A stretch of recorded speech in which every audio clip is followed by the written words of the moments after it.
Bonjour Annelise. Bonjour. Bonjour François-Joseph. Alors vous avez des questions, je crois. Je vous écoute. Aujourd'hui, peut-on vivre en accord avec les 10 commandements?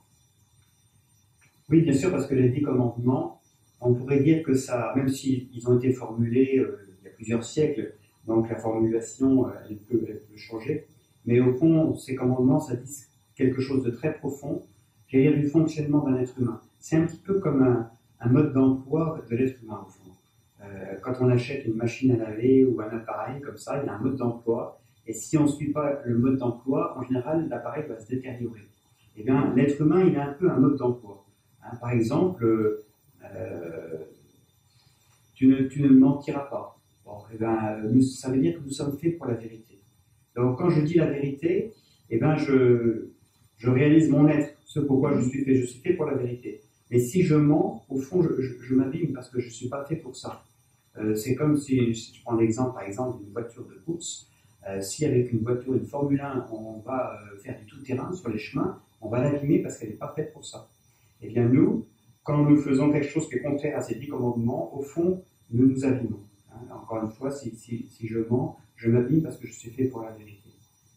Donc, ces commandements, bien sûr, on peut les vivre pleinement aujourd'hui. Simplement, ce que la foi chrétienne nous fait comprendre, c'est que pour les vivre vraiment, on a besoin de l'aide de Dieu.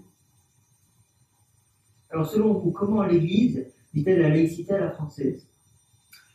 La laïcité, c'est un mot qu'il faut peut-être préciser parce qu'aujourd'hui, tout le monde ne met pas la même réalité sous le mot laïcité. Donc, pour nous, pour l'Église, la laïcité, l'Église est pour, contrairement à ce qu'on pense parfois, l'Église est pour la laïcité.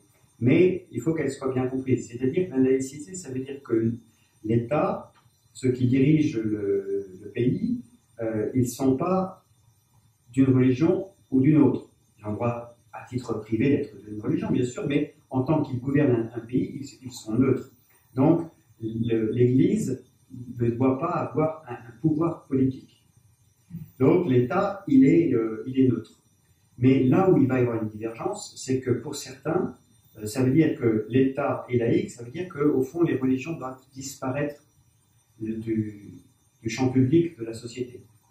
Elles doivent se cacher, elles doivent... Donc là, il y aurait l'idée qu'au fond, on voudrait imposer non pas une religion, mais l'athéisme, qui est une option philosophique, hein, comme les différentes religions.